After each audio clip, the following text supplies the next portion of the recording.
একজন মানুষ অন্য মানুষের সাথে শত্রুতা করে বসেন, দুজন ঘনিষ্ঠ বন্ধু। এমনও এক সময় আসতে পারে যখন এনারা একে অপরের শত্রু হয়ে ওঠেন। এর অনেকগুলো কারণ হতে পারে, কিন্তু মূল কারণ হলো আলোচনা। আগে হ্যাঁ, আপনি যদি কারোর বিষয়ে আলোচনা করেন তাহলে সে আপনার শত্রু হয়ে যেতে পারে। এবার মনে একটা প্রশ্ন আসতে পারে যে এটা কিভাবে সম্ভব হতে পারে? আলোচনা এটা তো অত্যন্ত জরুরি। যদি আমি নিজের বন্ধুর খারাপ কাজের বিষয়ে আলোচনাই না করি তাহলে সে শুধরবে কি করে? এ কথা সত্যি যে আলোচনা আবশ্যক, কিন্তু তার থেকেও বেশি গুরুত্বপূর্ণ এবং আবশ্যক হলো আপনার এই সিদ্ধান্ত এটাই যে আপনার এই আলোচনা কোন স্থানে করবেন। যদি এটা সবার সামনে করবেন ভাবেন, তাহলে তা অপমানও হয়ে যেতে পারে। যদি এটা আলাদাভাবে করেন তাহলে তা পরামর্শ হয়ে যায়। অপমান কেউ স্বীকার করতে পারেন না, কিন্তু পরামর্শ সকলের ভালো লাগে। তাহলে যদি আপন কারোর জন্য ভালো কিছু চান, কাউকে শুধরে দিতে চান, আর আপনার মনে হয় আলোচনা আবশ্যক, তাহলে সর্বপ্রথম সময়, পরিস্থিতি আর স্থানের কথা মনে রাখবেন। নয়তো এই আলোচনা আপনাকে খুব ভোগাতে পারে। তাহলে আসুন আমার সাথে ভালোবেসে বলুন, রাধা রাধা। আপনার জীবনেও কি সমস্যা রয়েছে? অবশ্যই থাকবে। প্রত্যেকের জীবনেই সমস্যা থাকে। প্রত্যেক মানুষ জিজ্ঞাসাও করেন যে এই সমস্যা আসলে কি আর কেন আসে এ জীবনে। আপনাকে একটা কথা বলে দিই যে সমস্যা আসলে সেটা নয় যা আপনার পথে বাধা সৃষ্টি করে, বরং সমস্যা হলো সেটাই যেটা আপনি তখন দেখতে পান যখন আপনার একাগ্রতা আপনার পথ থেকে, আপনার লক্ষ্য থেকে সরে যেতে থাকে। আর এই সমস্যাগুলি দূর করার জন্য, এর সমাধান করার জন্য একটাই পথ আছে। নিজের সমস্ত ভাবনা আরো একবার একাগ্র করুন নিজের পথের দিকে, নিজের লক্ষ্যের দিকে। আপনার সমস্ত ভাবনা যদি কেন্দ্রীভূত হয় নিজের লক্ষ্যে, তাহলে এই সমস্যা দূরে থাকবে। যদি এরকম না হয়, যদি আপনার মন একটু অন্যদিকে চলে যায়, তাহলে এই সমস্ত সমস্যা আবার সামনে চলে আসে আর বাড়তেও থাকে। দেখুন, যেখানে আপনার লক্ষ্য রয়েছে, বান যদি সেখানেই চালাতে হয়, তাহলে দৃষ্টি তো সেদিকেই রাখতে হবে। তবেই তো আপনি সেই লক্ষ্য ভেদ করতে পারবেন। সেই জন্য মনে রাখবেন, সর্বদা লক্ষ্য রাখবেন নিজের পথে, সেই পথেই সামনে এগোতে থাকুন নিজের লক্ষ্যের দিকে। আপনি যত সামনে এগোতে থাকবেন এই সমস্যা তত পিছিয়ে যাবে। তাহলে আসুন আমার সাথে ভালোবেসে বলুন, রাধা রাধা। এই পাখিরা সত্যি খুব সুন্দর, আমার খুব ভালো লাগে। আপনি নিশ্চয়ই শুনে থাকবেন যে কিছু পাখির কাছে ডানা অবশ্যই থাকে, কিন্তু উড়তে পারে না। তারা চায় উঁচু আকাশে উড়ে বেড়াতে এবং মেঘেদের সাথে কথা বলতে, করতেই পারে না। এবার এই সংসারেও পাওয়া যায় ঘুড়িও। এদের মধ্যে না জীবন আছে, না প্রাণ আছে, আর না আছে ডানা, কিন্তু এরা আকাশের সাথে কথা বলে, হাওয়ার বেগের সাথে কথা বলে, আনন্দ করে, উৎফুল্ল হয়ে ওঠে। আকাশে জীবনের কিছু মুহূর্ত কাটায়। তার কারণ কি হতে পারে? কারণ হলো সুতো। এই সুতো যদি সঠিক হাতে থাকে, তাহলে এই কাগজের তৈরি ঘুড়িও আকাশের উচ্চতায় উড়ে বেড়াতে পারে। এবার এই সুতো আসলে কি? এই সুতো হলো আসলে ভালোবাসা। এই সুতো হলো আসলে বিশ্বাসের। আর এটা আপনি দিয়ে থাকেন তাদের হাতে যাদের আপনি বিশ্বাস করেন, যাদের আপনি নিজের সর্বস্ব দিয়ে দেন। ভেবে দেখুন, এই ভালোবাসা আর বিশ্বাসের সুতো আপনি যদি সঠিক মানুষের হাতে দিয়ে দেন, তাহলে আপনি অনেক উচ্চতায় উঠতে পারবেন, আকাশের উচ্চতায় উড়ে বেড়াতে পারবেন, মেঘের সাথে কথা বলতে পারবেন, পাখিদের মতো উঠতে পারবেন, যা ইচ্ছে তাই করতে পারবেন। শুধু এই মানুষ সঠিক হতে হবে, এমন একজন মানুষ যার মনে আপনার জন্য ভালোবাসা রয়েছে, এমন এক মানুষ যার মনে কোনো স্বার্থ নেই, যিনি পরোপকারী, এমন একজন ব্যক্তি যিনি আপনার অস্তিত্বকে বাইরে নিয়ে আসতে পারবেন, তাকে উজ্জ্বল করে তুলবেন। তাহলে ভালোবাসুন, আনন্দ করতে থাকুন, আর এই আনন্দ সহকারে বলুন, রাধা রাধা।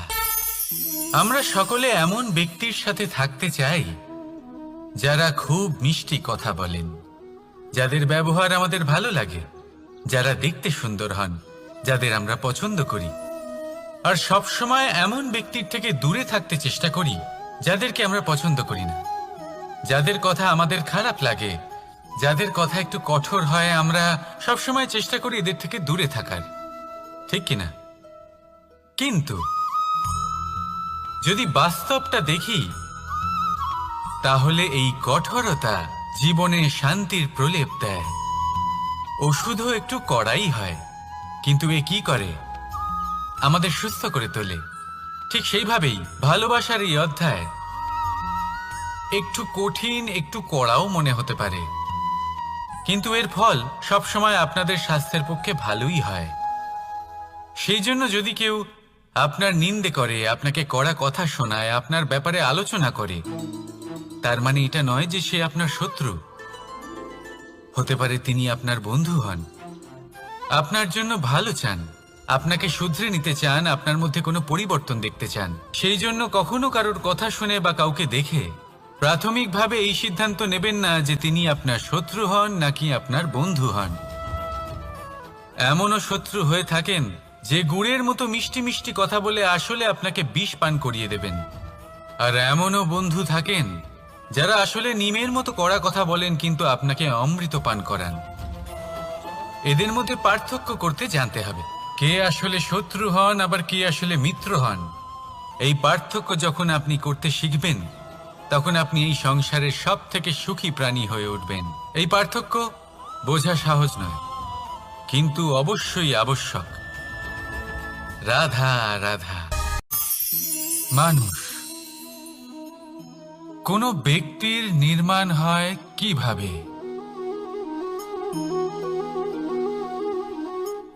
কেউ বলবেন পঞ্চতত্ত্বের দ্বারা, কেউ বলবেন আত্মা, দেহ ও চেতনার দ্বারা, কেউ বলবেন ঈশ্বরের কৃপার দ্বারা, তো কেউ বলবেন এই প্রকৃতির পরীক্ষার দ্বারা।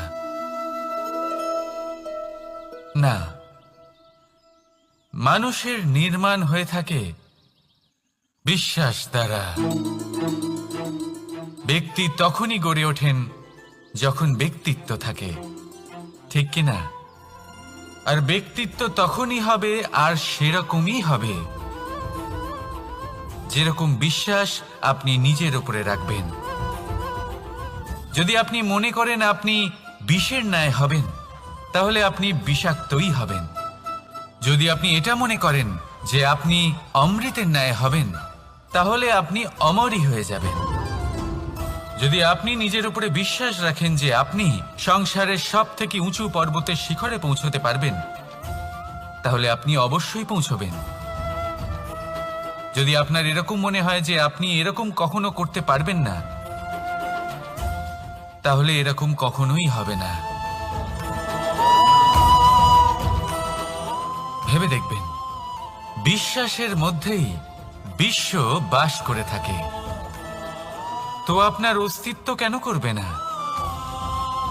যেমন বিশ্বাস আপনি নিজের উপরে রাখবেন, তেমনই আপনি হয়ে উঠবেন।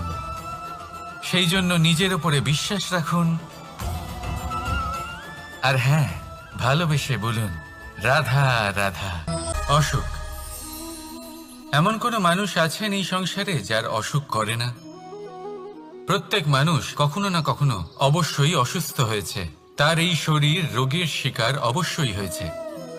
এবারে দেখুন, এই রোগ আসে আবার এই রোগ চলেও যায়, কিন্তু সেই রোগ আমাদের কষ্ট দিতে কেন সক্ষম হয়? কারণ হলো স্বচ্ছতা। যদি এই স্বচ্ছতা শরীরে না থাকে তাহলে মানুষকে শারীরিক কষ্ট পেতেই হবে। ঠিক সেইভাবেই অত্যন্ত প্রয়োজনীয় হলো এই স্বচ্ছতা যেন মনেও থাকে। যদি এই স্বচ্ছতা মনে না থাকে তাহলে মানুষ চারিত্রিকভাবে কষ্ট সহ্য করেন। এবারে নিবারণ কি হতে পারে? বড়ই সহজ এর উপশম। যদি রোগ শরীরে হয় তাহলে সর্বপ্রথম স্বচ্ছতা বজায় রাখতে শিখুন। এই শরীরকে পরিষ্কার রাখতে শিখুন। বিচক্ষণতার সাথে এই রোগের সম্মুখীন হন। ভয় পাওয়ার কোনো দরকার নেই। ব্যায়াম করতে থাকুন, সব ঠিক হয়ে যাবে। সেইভাবেই যদি এই অসুখ মনে হয় তাহলে কি করা যায়? সর্বপ্রথম তার আধারের উপরে নজর দিন। আপনার এই আধারই হলো আপনার আহার। যা আপনি আহার করবেন সেরকমই মানুষ হয়ে উঠবেন। সেইভাবেই আপনি যেরকম ভাবেন সেরকমই মানুষ হয়ে উঠবেন। সেই জন্য নিজের ভাবনাকে শুভ করুন, নিজের দৃষ্টিভঙ্গিকে শুভ করে তুলুন। সবকিছু সঠিক হবে। আপনার আমার সবার মধ্যেই এক রাক্ষস বাস করে। তার সম্মুখীন হন, তাকে পরাস্ত করুন। তাহলে এই রোগ সে শরীরেই হোক বা মনের মধ্যে, যদি সঠিক সময় তাকে আটকানো না যায় তাহলে যে কোনো সময় তা মহামারীর রূপ ধারণ করবে। সেই জন্য সাবধানে থাকুন, সুস্থ থাকুন। তাহলে আসুন আমার সাথে ভালোবেসে বলুন, রাধা রাধা। এই সংসারের অন্তের এর বিনাশের প্রারম্ভ কিভাবে হয়? কোনো যোগের মাধ্যমে? কোনো ভয়ানক অসুরের আগমনে? নাকি প্রকৃতির রাগের কারণে? না, এই সংসারের বিনাশের প্রারম্ভ হয় আমি থেকে। এই আমি, এই তুমি, এটা আমি করেছি, ওটা তুমি করেছো, এটা আমার, ওটা তোমার, আদি ইত্যাদি।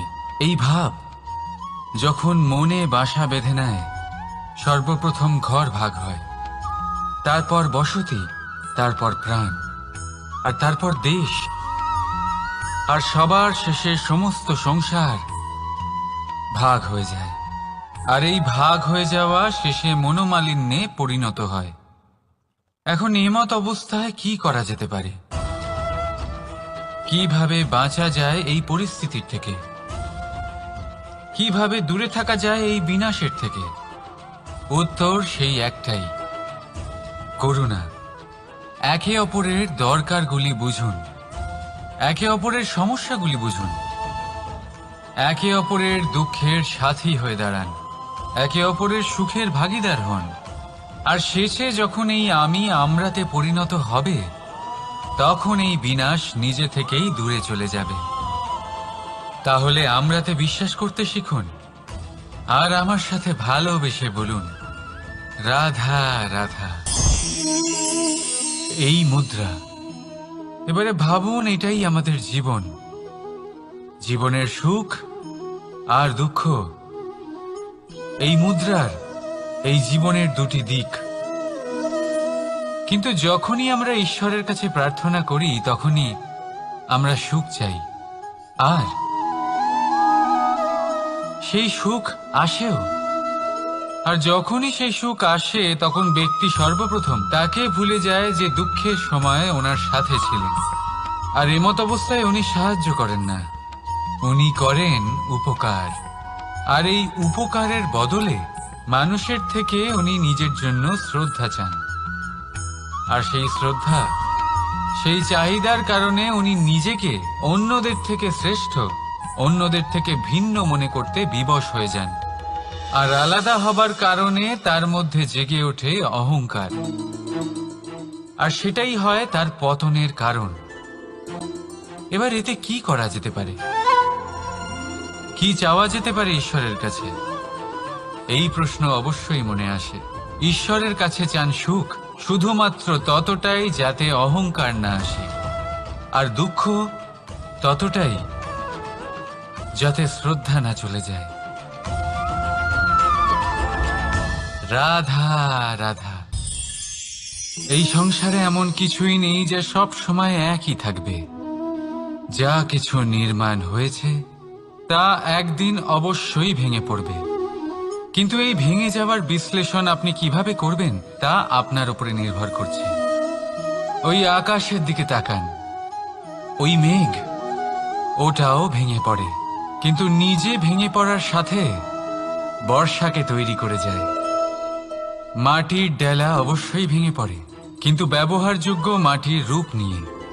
এই ধরিত্রীর বুকে কোনো এক বীজ যখন ভেঙে পড়ে, তখন ধরিত্রীর উপর এক বিশাল আকারের বৃক্ষ নির্মাণ করে।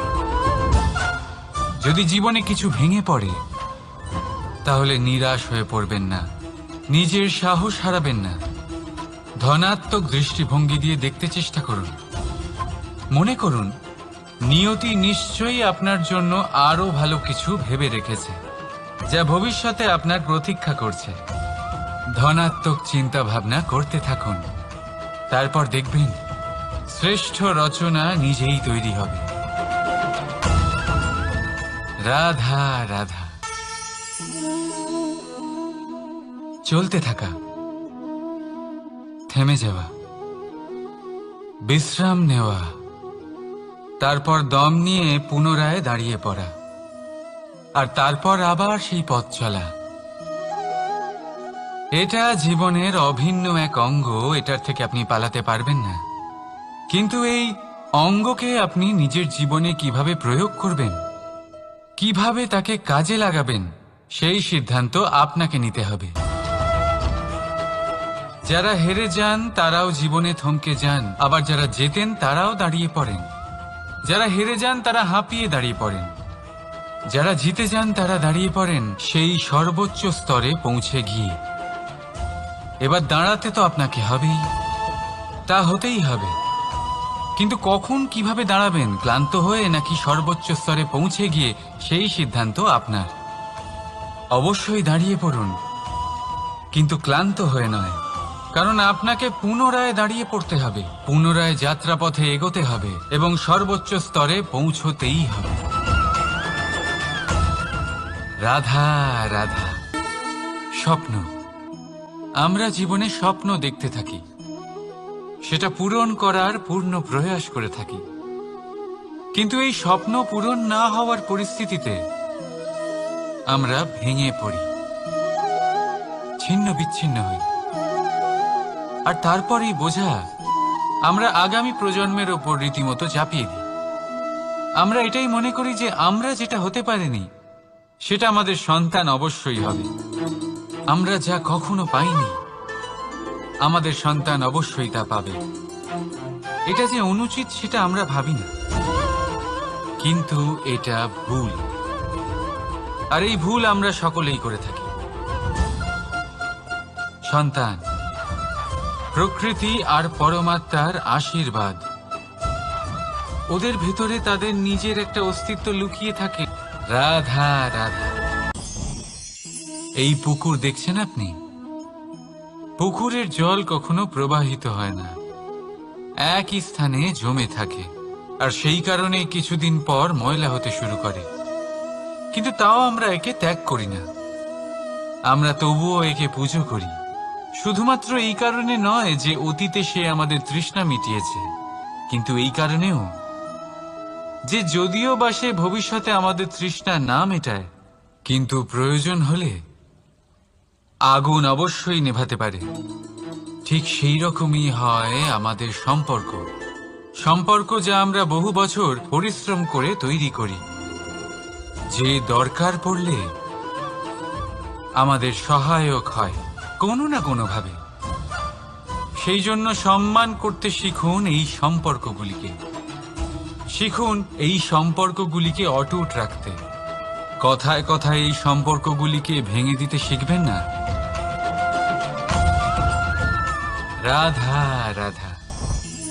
বিষ, এই শব্দটা শুনলেই মনে অনেক কল্পনা জন্ম নেয়। কল্পনা অসহ্যকর তিক্ততা, কল্পনা অত্যন্ত বেদনাদায়ক মৃত্যু। এবার যদি আপনাকে জিজ্ঞেস করা হয় যে সবচেয়ে বিষাক্ত বিষ কোনটা, তাহলে আপনি কি বলবেন? কেউ বলবে সর্পের বিষ, কেউ বলবে কাঁকড়া বিছের, কেউ বলবে কালকেউটের বিষ, কিন্তু না, এই সমস্ত রকম বিষ সেই বিষের সামনে টিকতে পারবে না যাকে আমরা বলে থাকি কানের মধ্যে ঢালা বিষ। শুনতে অত্যন্ত মিষ্টি, কিন্তু তিক্ততায় অত্যন্ত বিষাক্ত। পেটের মধ্যে যাওয়া এই বিষ শুধুমাত্র একটি মানুষের মৃত্যুর কারণ হয়, কেবল একটি, কিন্তু কানের মধ্যে ঢালা এই বিষ একাধিক সম্পর্কের নাশ করতে পারে। আর এটাতে সেই ব্যক্তির ভুল নেই যে আপনার কানে বিষ ভরেছে, আপনি তাকে দোষ দিতে পারেন না। এখানে দোষ আপনার নিজের, যে এই বিষকে আপনি নিজের উপরে প্রভাব ফেলতে দিয়েছেন, এই বিষকে সুযোগ দিয়েছেন আপনার ক্ষতি করতে। এটা আপনার ভুল। সেই জন্য কুমন্ত্রণায় কখনো কান দেবেন না। আপনার মনে ভালোবাসার দৃঢ়তা জাগিয়ে তুলুন আর নষ্ট করে দিন এই সংসারের সমস্ত বিষের প্রভাবকে। রাধা রাধা। জীবন, আমাদের এই জীবন সুখ আর দুঃখ, এই দুইয়ের মিশ্রণ। এদের সংমিশ্রণই জীবনের ভারসাম্য বজায় রাখে। এখন এই সুখ, সুখ এমন এক বস্তু যাকে সবাই খুঁজে চলেছে। দুঃখ এমন এক অনুভূতি যা সবার কাছে আছে। আমাদের প্রত্যেকের জীবনে সুখ আর দুঃখ আসতে থাকবে আর যেতেও থাকবে। এটা অবশ্যই জীবনে থাকবে, কিন্তু সফলতা এটা সবার জীবনে আসে না। কেন? কারণ এই সফলতা সুখ আর দুঃখের দ্বারা প্রাপ্ত হয় না। সফলতা প্রাপ্ত হয় নিজের উপরে বিশ্বাস করতে থাকলে। আকাশের ওই সূর্যকে দেখুন, সূর্যের বিশ্বাস আছে নিজের উপর যে সে সমস্ত জগৎকে আলোকিত করতে পারবে, নিজের প্রথম রশ্মি দিয়ে অন্ধকারকে দূর করতে পারবে। সূর্য এই বিশ্বাস নিয়েই আসে, আর কিছুক্ষণের মধ্যেই সমস্ত সংসার থেকে অন্ধকারকে বিনাশ করে ফেলে সে। তাহলে মনে রাখবেন, এই সুখের আভাস, এই দুঃখের অনুভূতি আসতেও থাকবে আর যেতেও থাকবে। শুধু নিজের উপরে বিশ্বাস রাখুন, তারপর দেখবেন এই সফলতা আপনার দাস হয়ে থাকবে। রাধা রাধা। চাঁদ কত শ্রেয়, শুভ্র, কত সুন্দর, কিন্তু যদি আপনি মনোযোগ সহকারে দেখেন তাহলে দেখবেন এই চাঁদেও দাগ আছে। আর এই দাগগুলি থাকার কারণে কি এই চাঁদের মাহাত্ম্য কখনো কমে যায়? কখনো নয়। এর কারণ হলো চাঁদের নিরন্তর চেষ্টা।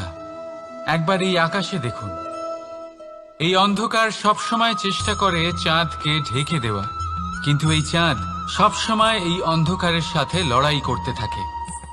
অমাবস্যা থেকে শুরু করে চাঁদের এই যাত্রা পূর্ণিমা অবধি পৌঁছেই যায়। আর তাই এই চাঁদের পুজো করা হয়, এই কারণে এই চাঁদকে মাহাত্ম্য দেওয়া হয়। এইভাবেই যদি আপনার মধ্যে কোনো দোষ থাকে, কোনো খারাপ কিছু থাকে, তাহলে সেটা কোনো বড় ব্যাপার নয়। চেষ্টা করুন সেটাকে শুধরে নেওয়ার, কিন্তু সেই কারণে নিজেকে খারাপ মনে করা এটা অনুচিত। নিজের ভুলগুলো, নিজের দোষগুলো, নিজের খারাপ দিকের কথা ভুলে আপনি এই সংসারের ভালোর দিকে প্রস্থান করেই দেখুন না। আপনি দেখবেন আপনার অন্তরের তেজ ঠিকরে বেরোচ্ছে। রাধা রাধা। এই পিঁপড়েদের দেখছেন আপনি? সবাই একই রকমের। এদের মধ্যে তফাৎ খুঁজে বার করা অসম্ভব। মনে হয় যেন ওদের আলাদা আলাদা অস্তিত্বই নেই। কিন্তু যদি আপনি মন দিয়ে দেখেন তাহলে দেখবেন প্রতিটা পিঁপড়ের আলাদা কাজ নির্ধারিত, তাদের আলাদা অস্তিত্ব আছে।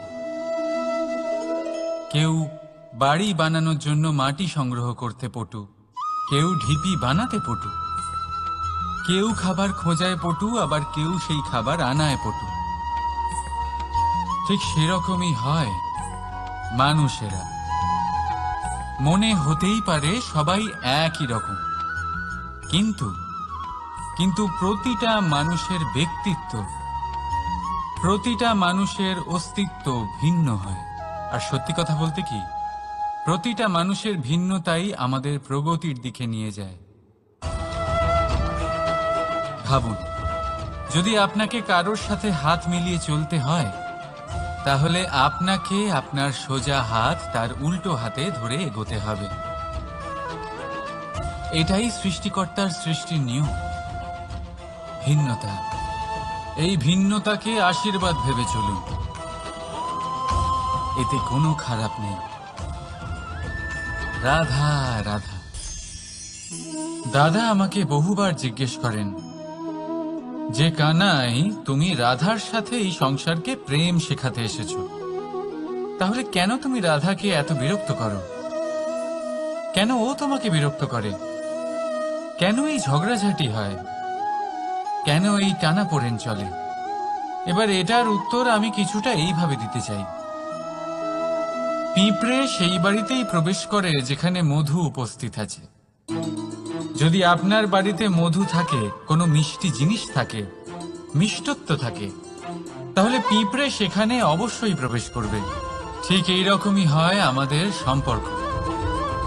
এর মধ্যে ছোটখাটো ঝগড়াঝাটি, টানাপোড়েন, রাগ করা, মন ভাঙানো, এই সব তো চলতেই থাকে, বিশেষ করে সেই সম্পর্কগুলিতে যেখানে মিষ্টত্ব আছে। মনে রাখবেন, যেই সম্পর্কে কোনো খুনসুটি নেই, রাগ করা, মান ভাঙানো নেই, কোনো ছোটখাটো ঝগড়াঝাটি নেই, সেই সম্পর্ক শুধুমাত্র মস্তিষ্ক দিয়ে পালন করা হচ্ছে, মন থেকে নয়। তাই মন থেকে ভালোবাসতে শিখুন। আর এই ছোটখাটো ঝগড়াঝাটির, এই অম্ল মধুর খুনসুটির আনন্দ উপভোগ করুন, কারণ এতেও ভালোবাসা আছে। রাধা রাধা। এই পুস্তক বড়ই কাজের জিনিস। কাহিনী হোক, কবিতা হোক, স্মৃতি হোক, এতে যাই লিখে দেবেন তা ভবিষ্যতের পুঁজি হয়ে যাবে। কিন্তু যদি কখনো এমন হয় যে এই পুস্তক ময়লা হয়ে যায়, বা যদি কোনো পাতায় আপনি ভুল করে কালি ফেলে দেন, বা কোনো বাক্য লিখতে গিয়ে আপনি ভুল করে ফেলেন, তাহলে আপনি কি করেন?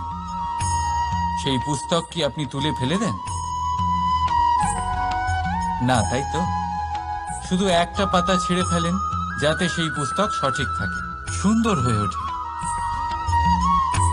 এই পুস্তকের মতোই হয় আমাদের সম্পর্ক।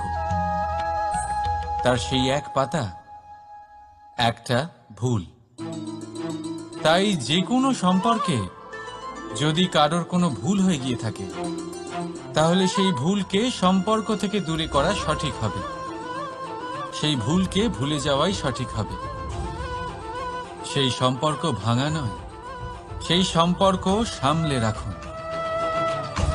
কারণ ভুল তো সবার দ্বারা হয়। যদি এরকম করেন, তবেই জীবনরূপী পুস্তক আরো সুন্দর হয়ে উঠবে। একে অপরকে ক্ষমা করতে শিখুন, একে অপরের ভুলকে ভুলে যেতে শিখুন। তারপর দেখবেন এই জীবনে আরো আনন্দ আসবে, আর এই সম্পর্ক নিঃশ্বাস নিতে থাকবে। রাধা রাধা। পাচ্ছেন আপনি? প্রকাশের স্রোত যখন মধুর আর দূরে থাকে, তখন এই ছায়া লম্বা হয়ে যায়। কিন্তু যেই প্রকাশের স্রোত মাথার উপরে চলে আসে, এই ছায়ার আকার ক্রমশ ছোট হতে থাকে, আর অন্ধকারে তো এই ছায়া বিলুপ্ত হয়ে যায়। কিছুটা এরকমই হয় আমাদের অহংকার। সুখের আগমন হলে, বৈভবের উপলব্ধিতে এটা বাড়তে থাকে। কিন্তু যেই সংকটের তাপ বেড়ে ওঠে, অহংকার ছোট হতে থাকে। আর যখন সংকটের এই অন্ধকার আমাদের চারিদিক থেকে ঘিরে ধরে, তখন এই অহংকার আমাদের ছায়ার মতোই বিলুপ্ত হয়ে যায়। আর কেউ নয়, এই আত্মসম্মান নয়, এ হলো অহংকার। আর অহংকার আর কিছুই নয়, শুধু পতনের দিকে প্রথম পদক্ষেপ। আর এই জীবনে পতনের দিকে নয়, প্রেমের দিকে এগিয়ে যান। আর আমার সাথে ভালোবেসে বলুন, রাধা রাধা। আপনি কি কখনো ফলে ফুলে পরিপূর্ণ বৃক্ষ দেখেছেন? তার ডালগুলো কিরকম স্বাধীনভাবে বেড়ে ওঠে। কিন্তু যদি এই ডালগুলো মূলের সাথে ঠিকভাবে যুক্ত না থাকে, সেই বৃক্ষের মূলগুলি গভীর না হয়, তাহলে কি হবে? তাহলে কি সে সেই সব সুবিধা পাবে? কখনোই নয়। সেই বৃক্ষের ডাল পড়ে যাবে, সেই বৃক্ষ ভূমিষ্ঠ হয়ে যাবে। ঠিক সেইভাবেই চিন্তা ভাবনার স্বাধীনতার আনন্দ আপনি তখনই আস্বাদন করবেন যখন আপনার শিক্ষা গভীর হবে। তাই স্বাধীন থাকুন দৃষ্টিভঙ্গিতে, কিন্তু যুক্ত থাকুন শিক্ষার সাথে। রাধা রাধা। সমাজ, আমরা এই সমাজে বাস করি, আর বহুবার একটা গুরুত্বপূর্ণ কথা ভুলে যাই। এই সমাজ আমরা সকলে মিলে তৈরি করি। সমস্ত সময় কাটিয়ে দিই এইটা ভাবতে ভাবতে যে এই সমাজ কি ভাববে, আমার কি করা উচিত, আমার কি ভাবা উচিত, কি পড়া উচিত, কোনটা সঠিক কোনটা ভুল। যদি আমি এটা করি, তাহলে কয়েকজনের এটা মনে হবে না তো যে আমি খারাপ, যখন আমি তা নই। মনে ভয় উৎপন্ন হয় সেই কয়েকজন মানুষের জন্য। তার কারণ হলো আমরা আমাদের মনের কথা শুনতে পাই না, না শুনতে পারি, না বলতে পারি, আর না করতে পারি। সেই কয়েকজন মানুষের ভয় আমরা খারাপের বিরোধিতা করা ছেড়ে দিই। কিন্তু কখনো নিজেকে জিজ্ঞেস করুন, শেষ পর্যন্ত কারা এই কয়েকজন মানুষ? এই সংসারে প্রতিটি মানুষেরই নিজের আলাদা আলাদা ব্যক্তিত্ব আছে, আলাদা দৃষ্টিভঙ্গি আছে। তাই যদি আপনি এটা ভাবেন যে আপনি সবাইকে খুশি করতে পারবেন, তাহলে আপনি ভীষণ বড় ভুল করছেন। জীবনে কর্ম তাই করুন যাতে আপনার অন্তরাত্মা সন্তুষ্ট হয়। আর অন্তরাত্মা সন্তুষ্ট তখনই হবে যখন আপনার কর্ম শুভ হবে। তাই নিজের মনের কথা শুনে এই সংসারে শুভ কর্ম করতে থাকুন, তবেই এই সংসারের কর্মে আপনি সার্থক হবেন। রাধা রাধা। এই পাতাকে দেখুন, কত কোমল, কত শীর্ণ। যদি এর উপরে একটুও জোর খাটান, বেঁকে যাবে। পাতা তো এরকমই হয়, একটু জোর খাটালেই তা বেঁকে যায় এদের নমনীয়তার জন্য। কিন্তু ওদের এই নমনীয়তার জন্য ঝড়ে, বিপর্যয়ে ওরা ভেঙে পড়ার থেকে বেঁচে যায়। যদি এদের বদলে কোনো দৃঢ় বৃক্ষ হয়, তখন হাওয়ার তীব্র গতি সে সহ্য করতে পারে না, তার সম্মুখীন হতে পারে না, ভেঙে পড়ে যায় সে। ঠিক সেই রকমই হয় আমাদের সম্পর্ক। যদি এর মধ্যে সেই নমনীয়তা না থাকে, সম্পর্কের সামনে নত হতে শিখুন। রাধা রাধা। প্রেম, আমরা সকলে প্রেম করি, প্রেম পাওয়ার চেষ্টা করতে থাকি। আর এমনও অনেক মানুষ আছেন যারা প্রেম অর্জন করেও ফেলেন, কিন্তু সেখান থেকে শুরু হয় এক নতুন অধ্যায়ের। আচমকা দুই প্রেমীর কিছু অনুচিত বলে মনে হতে থাকে। আচমকা দুজনে নিজেদের অস্তিত্ব নিয়ে বিচলিত হতে থাকেন। এবার এমন হলে কি করা যেতে পারে? দেখুন, এই হলো হলুদ,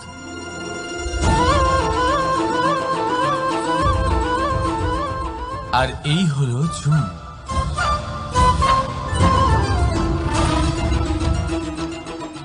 এবার এটাকে দেখুন, যখন চুন আর হলুদকে একসাথে মিলিয়ে দেওয়া হলো, তখন ওরা নিজেদের রং ত্যাগ করে দিয়ে একটা নতুন রং তৈরি করল।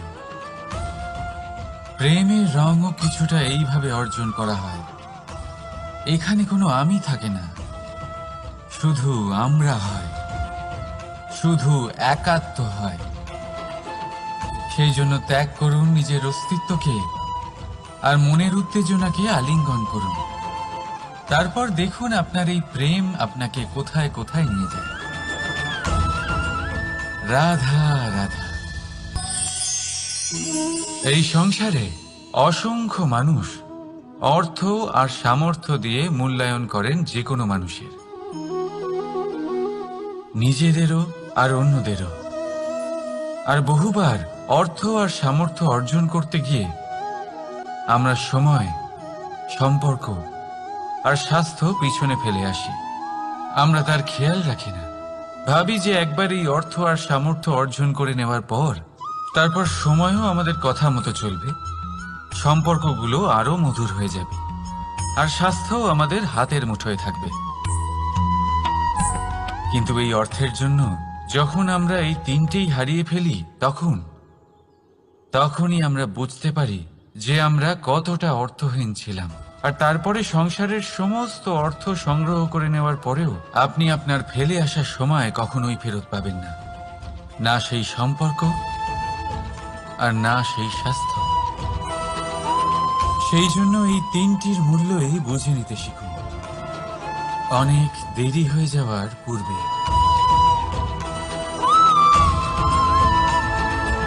রাধা রাধা। অনেক উচ্চতায় পৌঁছতে গেলে আমাদের কি প্রয়োজন হয়? এর উত্তর বড়ই সহজ, সিঁড়ির।